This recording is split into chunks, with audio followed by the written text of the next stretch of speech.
Okay, we're recording. Welcome to The Dilemma. This is a podcast with Emma And Brian Fern. Burns. All right, so I think Hey, we want Emma. to. What? I said, hey, Emma. Hey, how's it going? Good. So I think today we want to touch on what success looks like at every stage of life. So coming from two different perspectives, someone just entering the workforce and someone who's experienced or seasoned. Yes. Do So we you, want to, I think we want to kick it off though with some quick introductions. yeah, let's get some quick Tell intro. them who you are.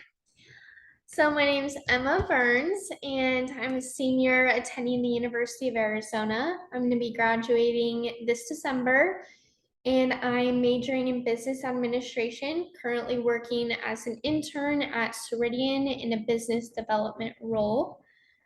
You want to give them yours?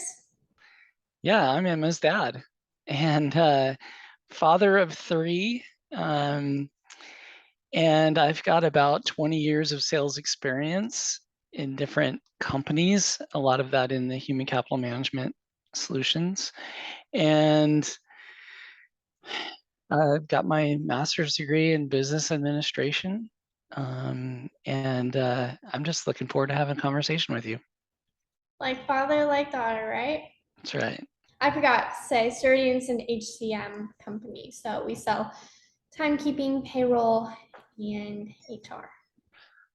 Yes. And I'm with Pro Unlimited, uh, staffing and SaaS company. Yep. All right, so let's just get into it. Let's talk about what success looked like, maybe from our two different points of views. So younger versus experienced. You want to kick it off? Sure. I mean, I think when I was younger, I looked at success. What I believe success would be is to move up the corporate ladder, find a company I could do that at, to own a business of my own and be the owner, CEO, executive, entrepreneur. And ultimately it was all about the money. Like, how do I make a lot of money and have the money and power, right? Like that's what success meant, or at least I thought it was what it meant when I was younger. But as I got older, a little bit older, I realized that those are not necessarily the things that matter. Um, I think what seems more meaningful to me today is much different. It's more about finding a way to have success in the role that I'm in, whatever that role might be. In this case, sales, and that can be extremely fulfilling. And I've also realized that family is a very important part of my life, and you and your brother and your sister mean a lot to me, and along with other family members. And so having some work-life balance, so being able to do a job that I could be successful in, but also have success in my personal life and not just be completely 100% focused on the job to try to drive that monetary goal. And then I've also found success in things like running a marathon and a triathlon and jumping out of an airplane and riding my motorcycle, learning. Actually, I learned to ride a motorcycle this past year and Mhm. took a trip to Sturgis over, 3,000-mile round trip. So those kinds of things are kind of fun accomplishments as well, and can mean success. Yeah. I think What about there's you? Talk to me. well, I think, I obviously haven't had a lot of experience with success since I am just entering kind of the industry where I think I will discover the most quote unquote success. However, I think you touch on something very important, and it's not necessarily found in the monetary uh, value. I've kind of seen it in different ways. So, for example, getting into my dream college, the University of Arizona, that's where I always wanted to go. getting this internship, that was a huge success for me because I've always wanted to be in the role I am now. Like ever since I was going to the office with you at Rancho Cucamonga for ADP and filing papers at the age of 4, 6 years old on bring your daughter to work day. I always knew this is where I want to be. I want to be having lunch with my coworkers and dressing up and going in, my little work outfit. So when I did accomplish those things, that felt like success to me.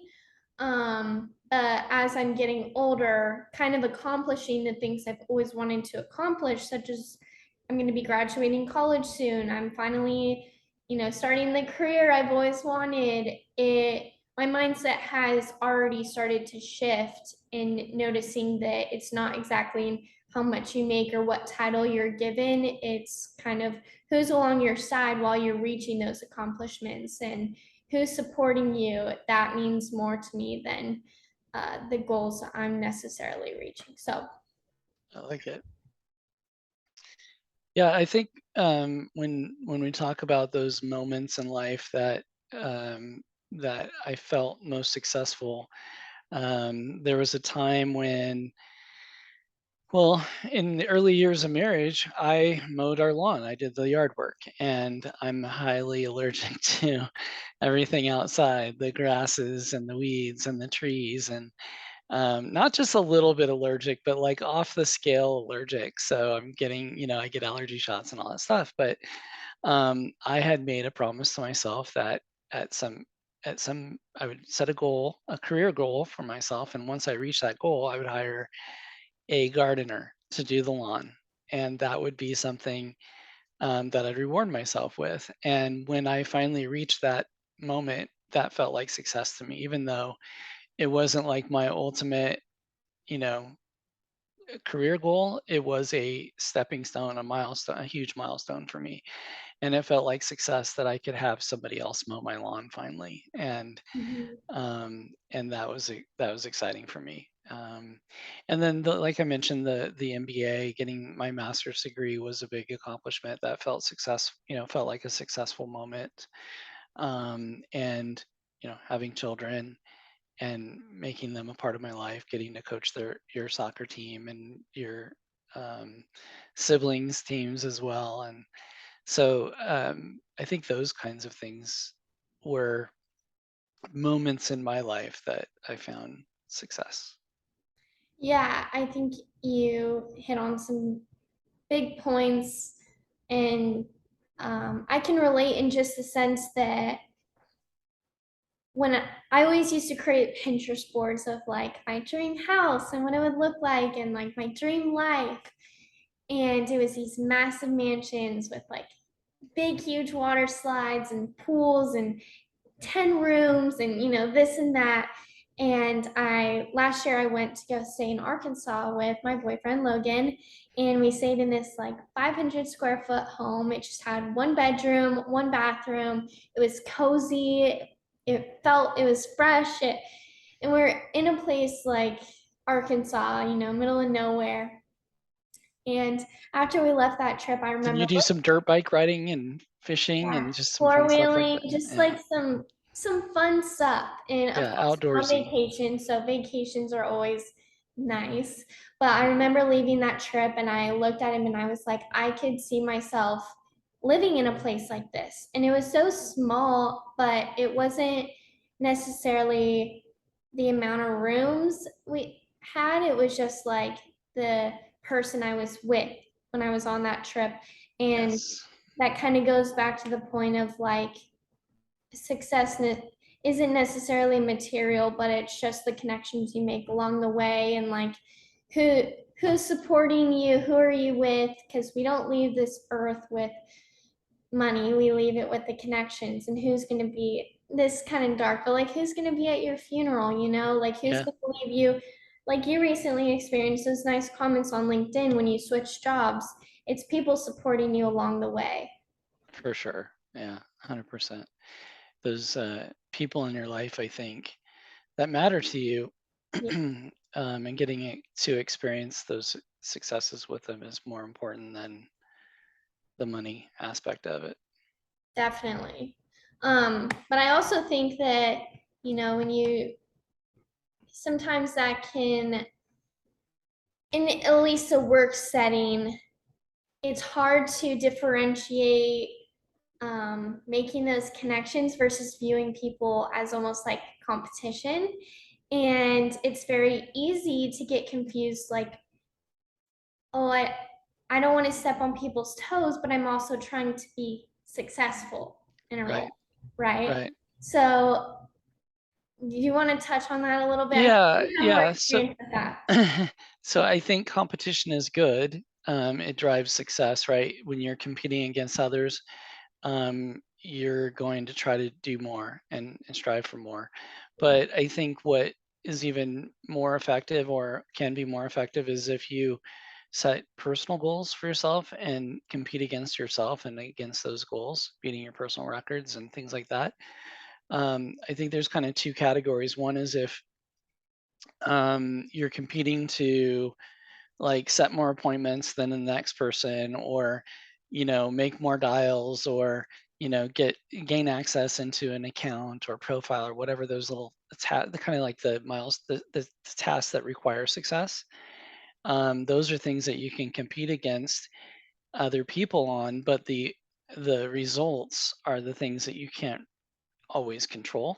So you have to just really push yourself to compete on those other things and allow the chips to sort of fall where they may, and set monetary goals for yourself, and how many of these little activities do I need to do in order to be successful, and if you're doing those things and tweaking them and getting better as you go, then you'll usually find success. And what I think I found in my career is that oh, I forgot to mention one of my favorite accomplishments in my life is that I have in my professional life is that I have achieved President's Club, or the equivalent, at 4 different Fortune 500 companies, which is no small feat, because they're very different companies.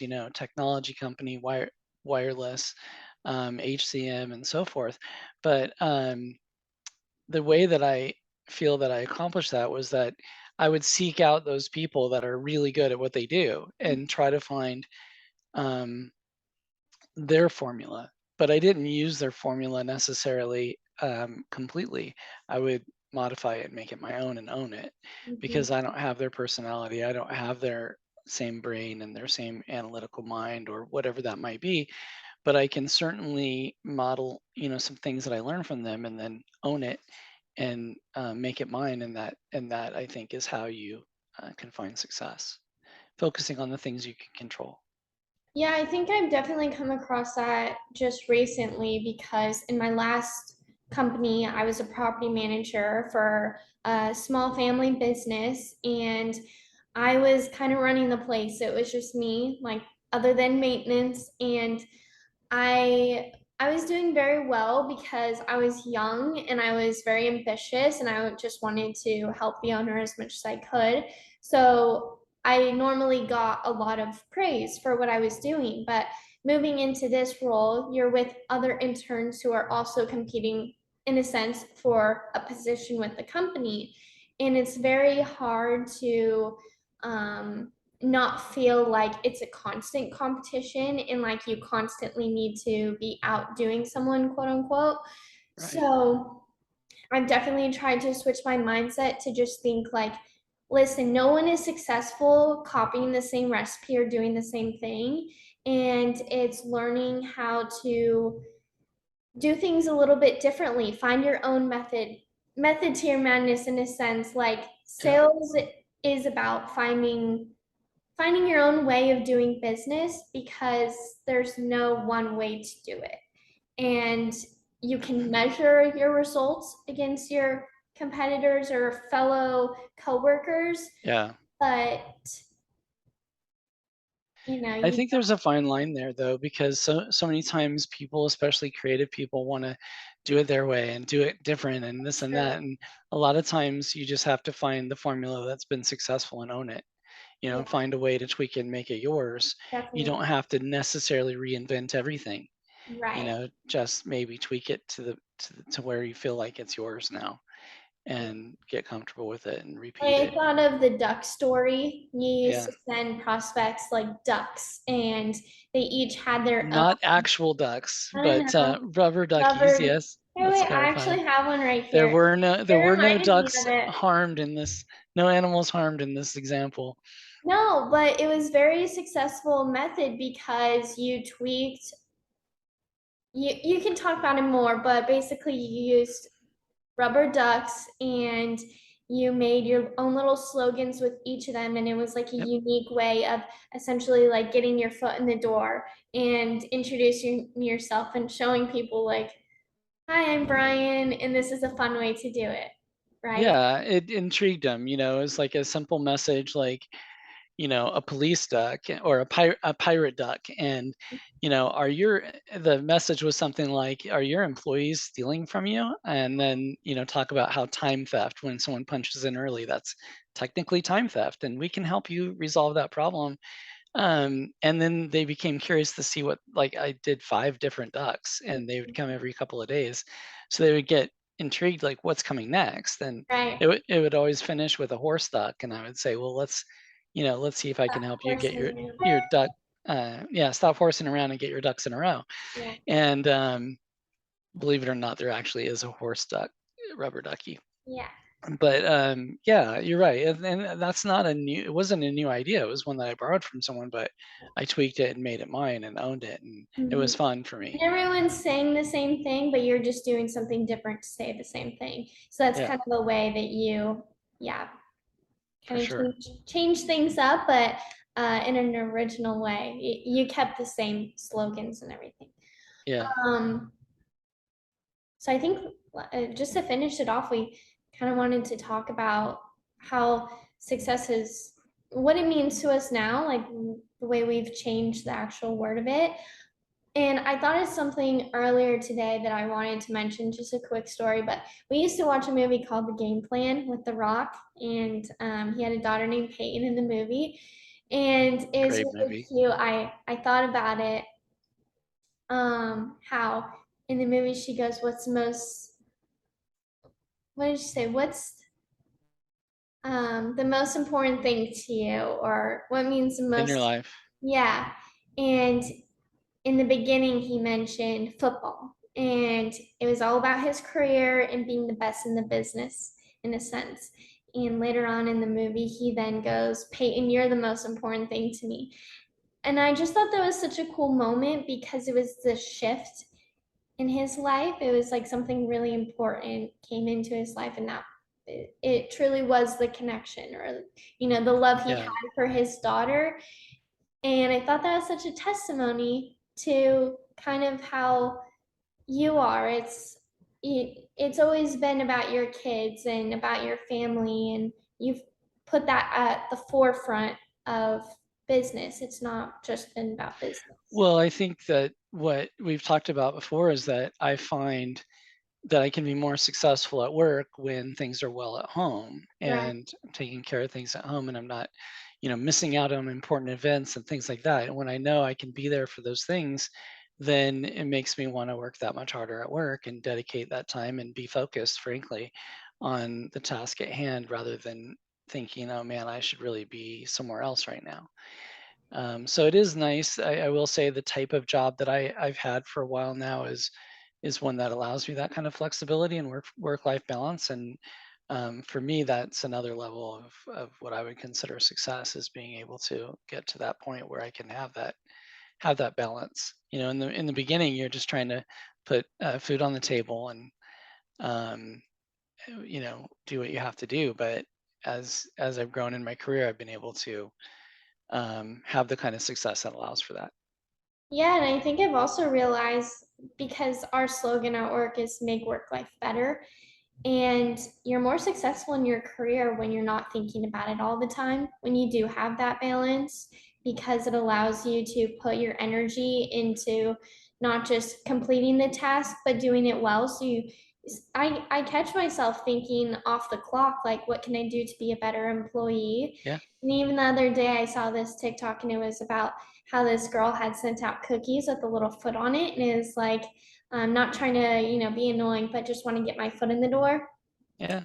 And I wasn't even on the clock. I wasn't even doing any work, but I was in a sense because I want to be, I'm spending my off time just like not necessarily feeling like I have to work, but you know, want Yeah. to be the best. So, um, yeah, I don't know. Yeah, I think another thing that that we always talk about, you've heard it a million times, is that you don't lay on your deathbed wishing you'd put in a few more hours at work away from your family, or achieve that next step in your career, the next rung on the ladder, so to speak. And Right, what you're typically thinking of probably is the people in your life, and spending time with them, and how you could have done more of that. And then another thing you brought up earlier that I'm realizing throughout, as I'm becoming more seasoned, if you will, is that it does matter to me the impact I have on other people. Like, if mhm, someone needs help, I'm happy to help them, and because I know I had people along the way that helped me get to where I am. And at the same time, when I left Ceridian, for example, I had a lot of people that really said some nice things about me, and wrote nice recommendations on LinkedIn, and really, really nice notes. And uh, some of it about the impact I had on them that I didn't even realize, which, to me, what people say about you when you're not there, or when aren't there anymore, is so much more meaningful than the money, right? Or right. some kind of accomplishment like that, in my opinion. That's sort of those things I'm finding are more meaningful in life, and in my career. Yeah, I think it really is a big testimony to who you are as a person. You wear you wear that out on your sleeve and you don't change it. You you always are Brian Burns, and I think that's why I look up to you in so many ways, and truly why. I mean, I'm getting my business administration degree. I started working for the company you used to, and it's not because I want to copy you, but it's because you're such a good role model for me that it's Thanks, Emma. inspired me to, kind of want to follow in your footsteps and um, hopefully be just as good of a person as you are because I truly do. I mean, I entered the role and everyone that I've ever met has been like, I love Brian. And I'm like, Mm. that's my dad. Like, I love him too. And I only hope I can make him as proud as he makes me. Well, thank you, Emma. That means a lot to me. And another level of success for me will be when I'm someday reporting to you. That will show me that we've both been successful, because you've accomplished more than me. I would love that too. I would love to be able to say my dad works for me. Get me that TPS report, Dad. That's right. Yeah. TPS is a school I used to go to. So, No, it's a reference to a movie, actually. I was like, I don't know what TPS. There's a movie called The Office. Hmm. It's not a TV show. That's the movie is just Office Space. Sorry. Wait. I think we wanted to wrap up with one thing that Yes. annoys us about each other, right? Yes. Something that drives me nuts about you, Emma, Yeah. is your use of your, Y-O-U-R, and your, Y-O-U apostrophe R-E. So it's very simple when you're texting or writing an email. It's Um, simple, but I can't seem to get it right. if you could replace it with UR, then it's Y-O-U apostrophe R-E. It's that simple. Yeah. I'm still gonna continue I to know you will. say your though. Yeah, you And sent me a meme I the know other I can. day, and it was can you read the meme out? Oh, sure. Let me see if I can find it here.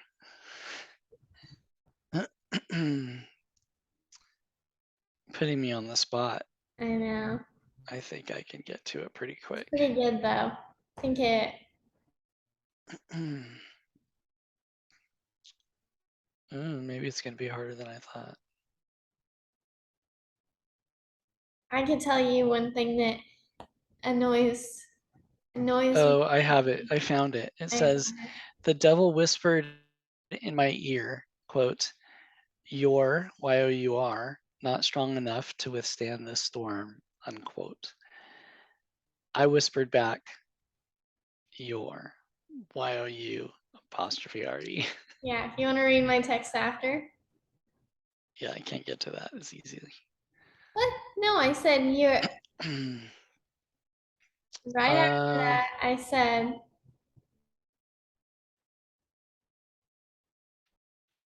right after the meme. I said Well, it's you're because I you're my found it. biggest role model. I love you so Yes, much. And I didn't use the Y-O-U apostrophe R-E. I used Y-O-U-R. exactly. But I already know what you're gonna say about me, but go ahead. well, you want to show the camera your two thumbs or spoons, I'd like to call them. Mhm. Yeah, show them off. This man picks at these fingers all day. It's his nervous tick, and it's all because I use your and not. Yes, you're the reason. I'm the reason for your nervous ticks. Well, thank you for joining me today. I think this was a successful first dilemma. This was What fun. success looks like at every stage of life. And I can't wait to talk to you for episode number 2. Let's do it. All right. Thanks, Dad. Have a great rest Thanks, of the day. Emma. Bye. Bye.